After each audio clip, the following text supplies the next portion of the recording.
wafdi uu hogaaminayo gudoomiyaha hay'adda Haro oo ay kamid ahaayeen gudida abaaraha gobolka Sool iyo xildhibaan ka tirsan dawladda Puntland ayaa soo gaaray magaalada Woodward waxayna booqdeen dadka bukaan jiifka ah ee u soo dhacay xanuunka shuban biyoodka. Gudoomiyaha hay'adda Haro iyo gudida abaaraha gobolka Sool oo dadkaasi booqanayay ayaa waxay tageen madasha loogu talagalay in dadka lagu karantimeeyo iyagoona ugu dambeyntii galay qolalka ay jiifaan dadka bukaanka ee xanuunku soo ritay. wararkaasi waxaa ka hadlay gudoomiyaha hay'adda Haro oo ka dhawaajiyay in ay dadka walaalahooda ee xanuunku soo ritay ay ugu deeqayaan lacag dhan $5,000 isagoona sheegay in lacagtan ay ku bixin doonaan dawooyin iyo biyo. waxaan ku ballan qaadaynaa halkan inaan ka qayb gali doono xanuunkan Woodward ka dhacay $5,000 waxayna soo mari doontaa insha Allah dawooyin badnaan doontaa annaga waxyaga dawooyin noqonayaan insha Allah iyo wixii kale oo markaa la isla eego halkaas baa annagu insha Allah warkaygu noqon doonaa wax badan bayna haraq qabatay inta kale ma abaartina gacan weyn bay kala hayn meelahan dadkuna way og yihiin sheekhan hadda uu kamid ahaa rag lagu soo aadiyay oo ahaa qaybta abaaraha culimada Sheekh Saciid iyo Sheekh Axmed kulli gurigoos la soconaa marka insha Allah intaas ma sheegi dhinaca kale gudoomiyaha gudida abaaraha gobolka Sool Sheekh Axmed Maxamed Suleymaan ayaa isaguna waxa uu ku dhawaaqay 5 booyadood ay ugu tala galeen dadka bukaan jiifka ah.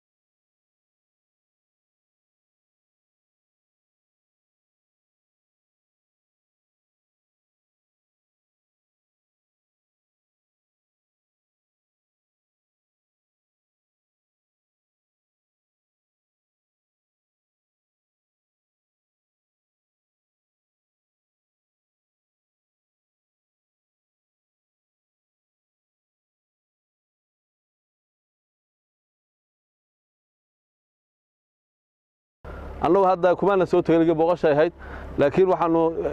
aan rabnaa roobkiina waa sugeynaa la booyado bal biyo macaana meesha ugu dhow 5 booyadood inaan ayaan ballan qaadaynaa annagu insha Allah tadaan gudanahay. ugu dambeyntii samafale Sheekh Saciid Axmed Cadar ayaa isaguna wuxuu ku dhawaaqay $500 oo jeebkiisa uu ka bixinayo isagoona sheegay inuu ugu deeqayo walaalihiisa geesta kalena qayladaan u diray dadka ka soo jeeda deegaanadan iyo guud ahaan ummadda Soomaaliyeed oo uu sheegay inay ka soo qayb qaataan gurmadka loo fidinayo dadkan walaalahooda. waxaan kaloo halkan rabnaa walaalayaal runtii aan uga soo jeediyo walaalaha meel kasta ay joogaan wadankan runtii waa dareemi karaysaan dhibaatada